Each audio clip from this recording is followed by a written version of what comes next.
नमस्कार। इस कथा पटल पर आप सभी का हार्दिक स्वागत है।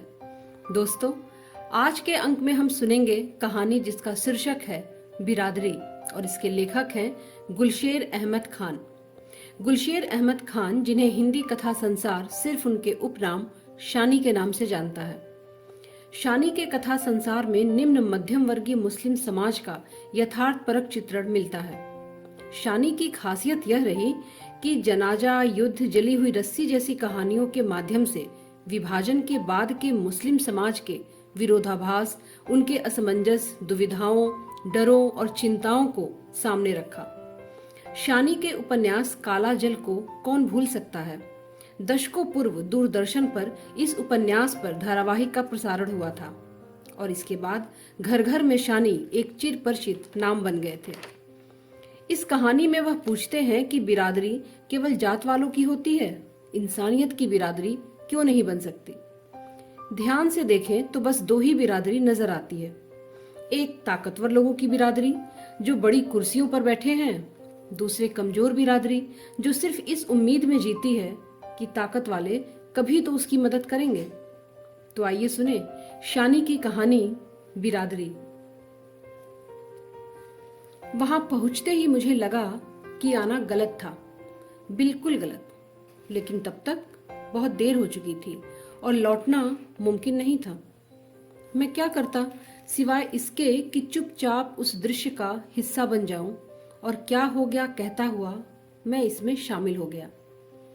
एक 10-12 साल का छोकरा पिट रहा था, लात, घूंसों और थप्पड़ों से, और आसपास खड़े 7-8 लोग तमाशा देख रहे थे। नहीं, उस दृश्य में शामिल होते हुए मुझे लगा तमाशा तो घरों के लोग देख रहे थे। वे 7-8 लोग तो अपनी अपनी जबानों से भी उस छोकरे को पीटने में लगे थे। क्या हो गया भाई? आखिर मैंने त्रिपाठी के मारते हुए हाथ को पकड़ लिया। अब दृश्य बदल गया था। लोग और पास पास सिमट आए थे। चोरी, किसी ने कहा साला चोरी कर रहा था।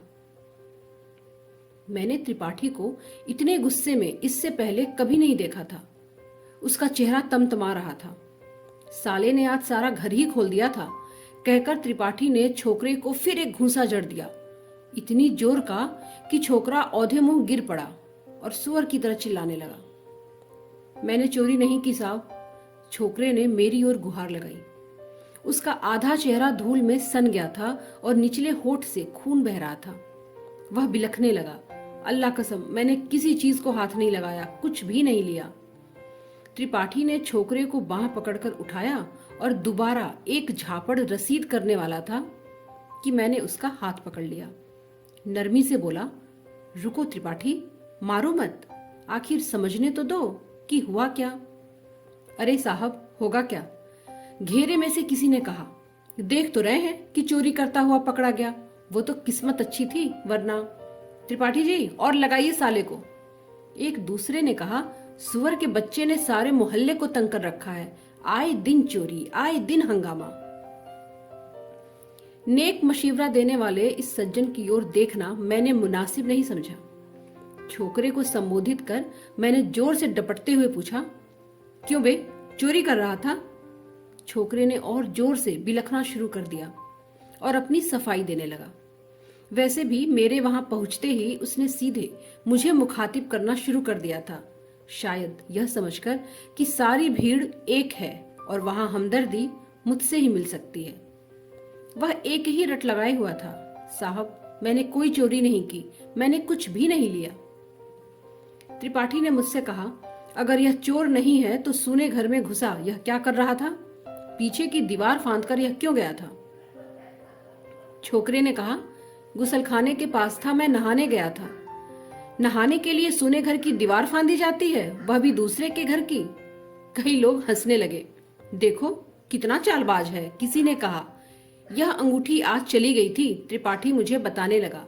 वो तो 5 मिनट की भी देर हो गई होती तो साले ने अंगूठी तो आज मार ही दी थी, सारा घर भी खोल दिया था। किस्सा सिर्फ इतना था कि त्रिपाठी के एक मित्र, पड़ोसी और सहकर्मी अपने परिवार के साथ छुट्टियां बिताने कश्मीर गए हुए थे। चूंकि टीटी नगर में दिन दहाड़े चोरियां आम बात थी, लिहाजा उन्होंने घर की चाबियां त्रिपाठी को सौंप दी। इस आग्रह के साथ कि वे घर की देखरेख करते रहें और हो सके तो रात को वहीं सो जाएं। शर्मा हजूरी में त्रिपाठी ने यह जिम्मा ओढ़ लिया और पिछली रात वह अपने बीबी बच्चों को छोड़कर पहली बार वहां सोए थे। सुबह घर लौटने के बाद शेव करते वक्त सहसा ध्यान आया कि वह अपने सोने की अंगूठी तो वहीं भूल आए हैं। गर्मियों का जमाना था। वह सहन में चारपाई डालकर सोए थे और आदतन उसने अपनी अंगूठी उतारकर बगल के स्टूल पर रख दी। सोचा लौटकर अंगूठी उठा लाऊं वरना वहीं रह जाएगी। लेकिन वहां पहुंचकर देखा तो होश उड़ गए। अंगूठी स्टूल से गायब थी, वह नीचे पड़ी हुई थी और एक छोकरा त्रिपाठी को देखकर गुसलखाने के पीछे दुबक रहा था। क्यों? अब मैंने छोकरे को पकड़ लिया। डपटती आवाज में कहा, बुलाऊं पुलिस को? दूं एक हाथ में भी? हरामखोर कहीं का। याद रखना, आइंदा ऐसी हरकत की तो हड्डी पसली बराबर हो जाएगी। चल भाग यहां से। अपने को छुड़ाकर जब वह छोकरा भाग निकला तो मुझे लगा कि मैं सबकी जलती आंखों का केंद्र बना हुआ हूं। उनमें से एक ने उसे आगे बढ़कर पकड़ने की भी कोशिश की, लेकिन वह मछली की तरह हाथों से फिसल गया। 1 मिनट के अंदर यह जा वह जा। भाई यह तो बड़ी जाती है, किसी ने तिलमिलाए स्वर में कहा। मोहल्ले में चोरियां होती रहे और हम ही लोग शह दिए जाएं। यह सरकारी कर्मचारियों का नेता बर्मन था।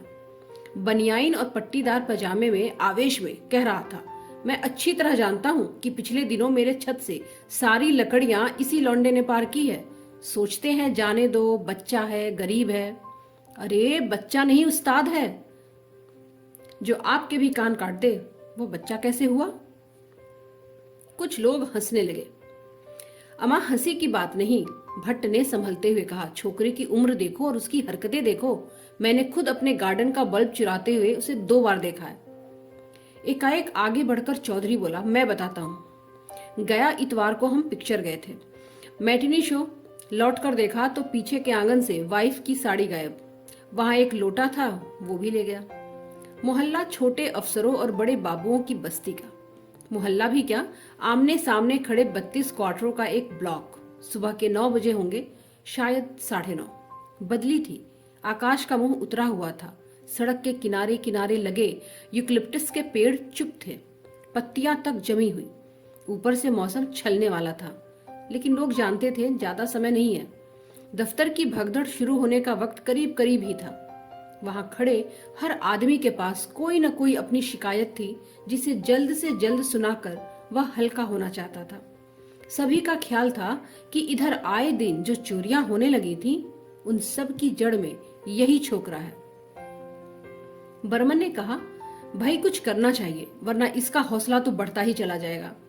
पुलिस में दे दो। एक सुझाव आया। 5-10 हंटर पड़ेंगे, अकल ठिकाने आ जाएगी। उससे कोई फायदा नहीं होगा। पुलिस 2-3 बार ले जा चुकी है, लेकिन पट्टा वहां से भी निकल आता है। असल में पुलिस भी क्या करे, नाबालिग है, डांट डपट कर पुलिस भी छोड़ देती है। इलाज मैं बताता हूँ। भट्ट ने कहा, उस शाख को ही काट फेंको जिस पर उल्लू बसेरा करता है। सवाल यह है कि वह झुग्गी ही क्यों ना हटा दे जिसमें यह छोकरा पल रहा है। मैं तो अपनी तरफ से कॉरपोरेशन और पीडब्ल्यूडी के अधिकारियों को कह चुका हूँ। अब अगर मिलकर हम लोग लिखें तो क्या मजाल है कि झुग्गी घंटे भर में हट न जाए। इस पर थोड़ी चकपक हुई, सलाह मशवरा, तू तू मैं। फिर बिना किसी नतीजे पर पहुंचे लोग अपने अपने घरों की ओर खिसक गए। सभी को दफ्तर जाने की जल्दी थी। मैंने त्रिपाठी के कंधे पर हाथ रखकर कहा, आओ। दरअसल यह बात मुझे बड़ी बुरी तरह से कोच रही थी कि त्रिपाठी ने मुझसे एक बार भी बात नहीं की, और मुझे लग रहा था कि मेरी दखल अंदाजी शायद उसे पसंद नहीं आई। कहाँ? चलो अपने घर चलते हैं, मैंने बेहद नरमी से कहा। कम से कम पुलिस को फोन तो कर दें। अच्छा हुआ तुमने मुझे रोक दिया। बड़ी देर बाद त्रिपाठी ने कहा। अपने कमरे में आकर बैठे हुए देर हो चुकी थी, चाय आ चुकी थी और हम दोनों सिगरेट पी रहे थे। टेलीफोन पास ही रखा था, लेकिन पुलिस को फोन करने का ध्यान न आया, न मुझे। तुम्हें इतने गुस्से में मैंने पहले तो कभी नहीं देखा, मैंने कहा। हाँ, मेरा खून खौल रहा था। मैं शायद उसे और मारता अगर तुमने बीच में आकर उसे नहीं बचाया होता। मैं जानता हूँ, दरअसल वह जिस तरह से पिट रहा था, मुझे लग रहा था कि कहीं साला मर मरा गया तो एक मुसीबत। तुम मोहल्ले में नए नए आए हो, तुम नहीं जानते इन लोगों को। तुम क्या समझते हो कि जितने लोग तमाशबीन बने तुम्हें उकसा रहे थे वे तुम्हारे साथ होते? त्रिपाठी ने अधैर्य के साथ कहा, मुझे मालूम है, लेकिन बात वह नहीं है। यार सोचो तो, अगर इसका यही हाल रहा तो आगे चलकर यह कितना बड़ा पेशेवर होगा। कहता है नहाने गया था। भाई नहाना है तो अपने घर पर नहा, सूने घर में छलांग लगाने की क्या जरूरत है? पुलिस को फोन करें?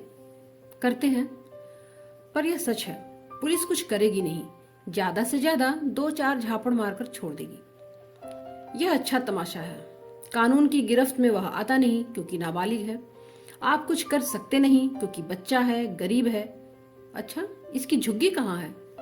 पीछे गली में है, एक तरफ से हमारे घर में ही लगी हुई। विधानसभा वाले सिद्दीकी साहब के यहाँ काम करती है इस छोकरे की माँ। बेवा है, 2 छोटे छोटे बच्चे और हैं।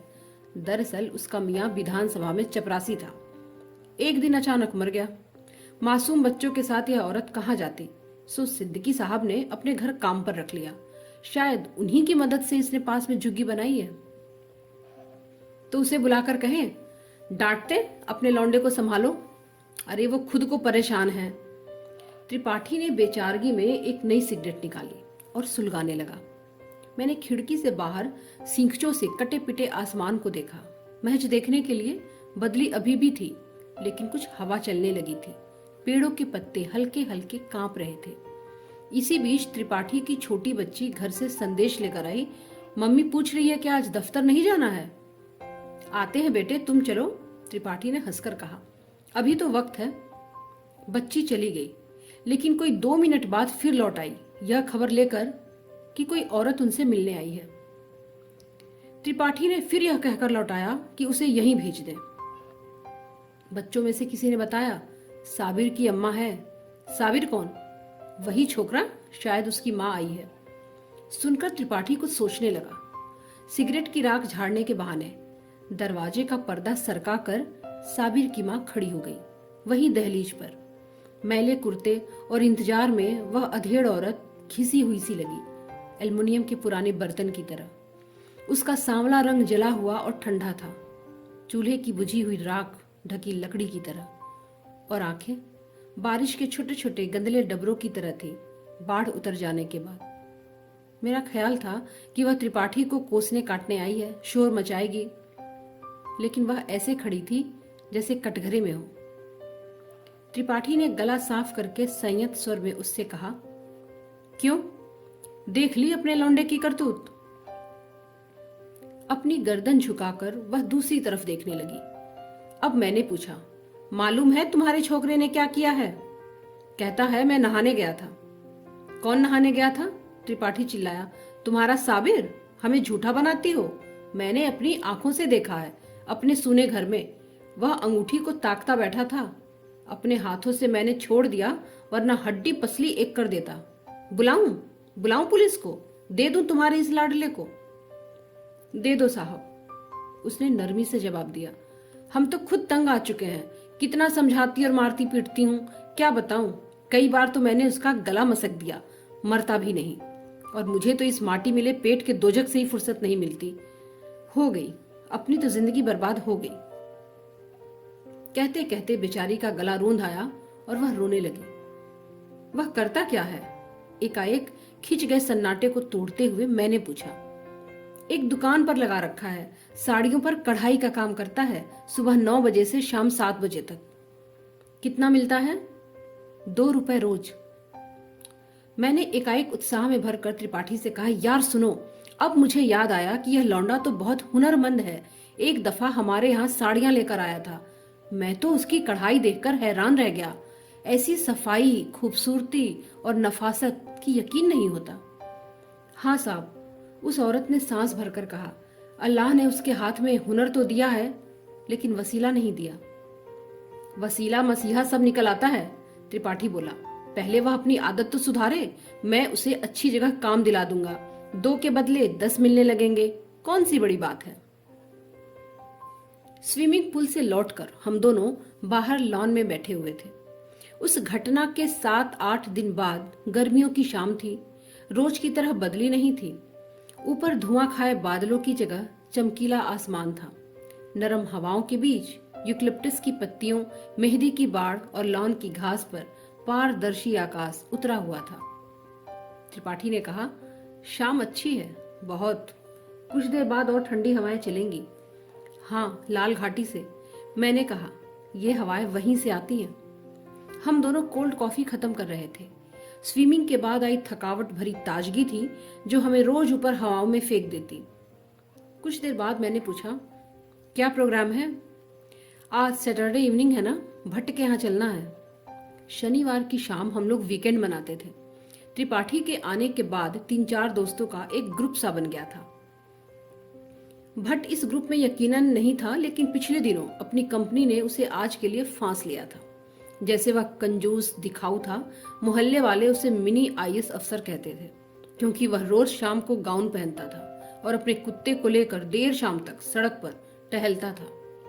उसके बारे में यह बात खास तौर पर मशहूर थी कि वह अपने फ्रिज में शराब की कई बोतलें रखता है, लेकिन शराब न तो बढ़ती है न घटती है, हमेशा तलहटी में चिपकी हुई। गुरु, मैंने त्रिपाठी से कहा, सच पूछो तो मेरा भट्ट के यहाँ जाने का कोई इरादा नहीं है। साले की आंख में सुअर का बाल है, सरकार को खोलकर अपना घर भर रहा है और उस पर ऐंठता भी है। त्रिपाठी हंसने लगा, सयानी सी हंसी। याद है साबिर वाली उस घटना के दिन वह कितना कूद रहा था? लग रहा था वह तुमसे भी ज्यादा गुस्से में है। हाँ, याद आया। अरे सुनो, क्या मैंने तुम्हें बताया है कि वह छोकरा उसके बाद मुझे घेरने लगा था? अरे उस दिन मेरे मुंह से कुछ निकल गया था ना, काम दिला दूंगा। साले ने जबान ही पकड़ ली, कहता है कोई अच्छा काम दिला दो। अब यहाँ हम कहाँ इन चक्करों में पड़े। पता चला कि जमानतदार की जगह त्रिपाठी एक दिन थाने पर खड़े हैं। बताया मैंने भी नहीं था, त्रिपाठी को भी नहीं। सिर्फ घर वालों को मालूम था कि साबिर की अम्मा मेरे घर 2-3 चक्कर लगा चुकी है। पहले वह उस घटना के एकाध हफ्ते बाद आई थी। कहने लगी, मोहल्ले वाले उसकी झुग्गी हटवाना चाहते हैं। मिलजुल कर दरख्वास्त दी गई है और कोशिशें हो रही हैं। खुदा के लिए मैं उसकी मदद करूं। मैं क्या करता? क्या मैं कानून के हाथ पकड़ लेता? वैसे भी उस दिन वाली घटना में पढ़कर मैंने मोहल्ले में काफी बदनामी उठाई थी। भट्ट और उस जैसे 1-2 लोगों ने दबी जुबान में कहा भी था कि मियाँ भाई ने छोकरे को तरकीब से भगा दिया।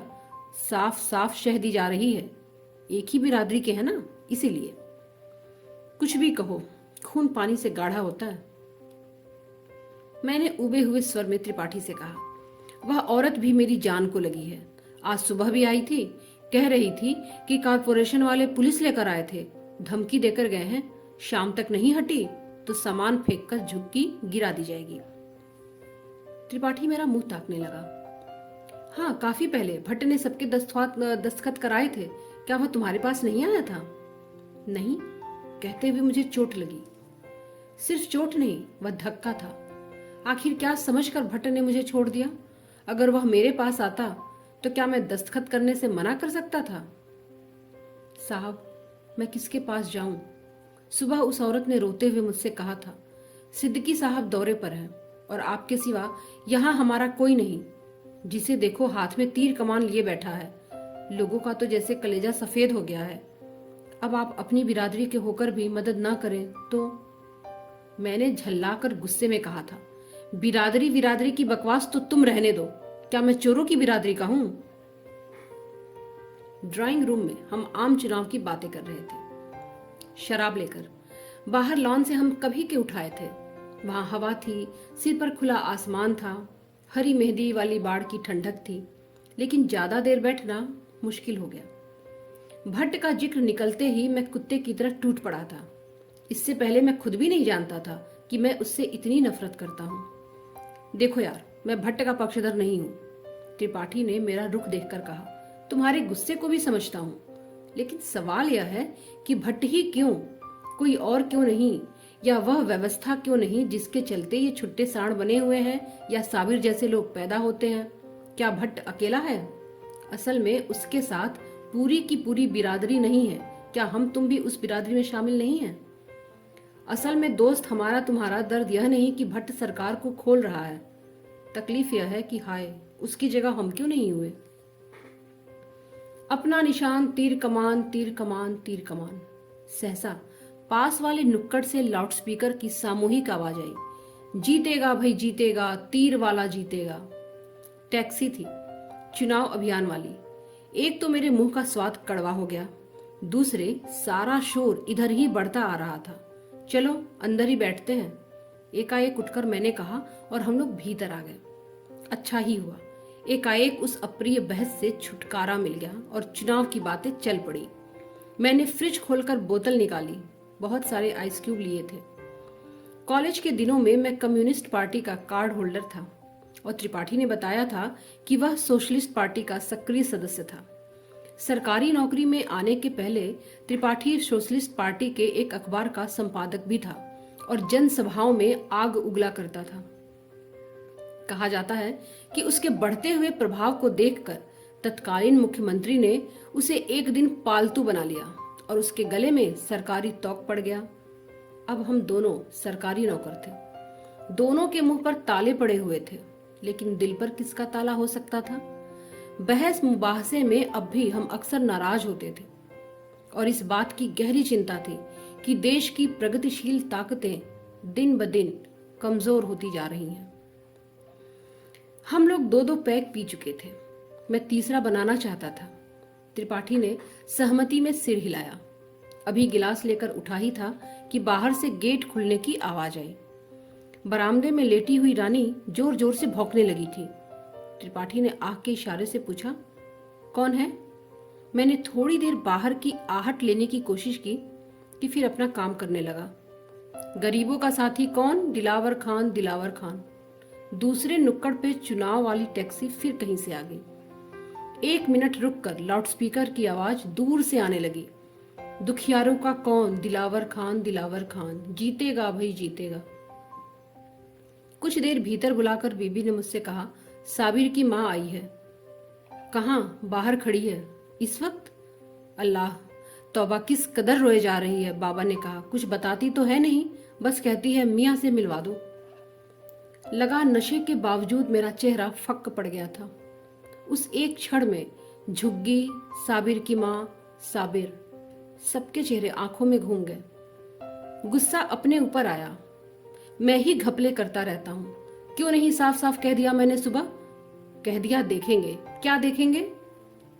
मैंने झल्ला कर कहा, मैं जानता हूं वह क्यों आई है। अच्छी मुसीबत गले पड़ी है, तुम ही बताओ मैं इसमें क्या कर सकता हूं? एक तो सरकारी और कानूनी मामला है और दूसरे मैं उससे क्या कहूं? भाई कुछ भी कह दो, टालो उसे यहां से। लौट कर मैंने तीसरा पैक बनाया। गिलासों से बहुत से आइस क्यूब्स भर दिए, इतने कि उसमें पानी तक की जगह नहीं रही।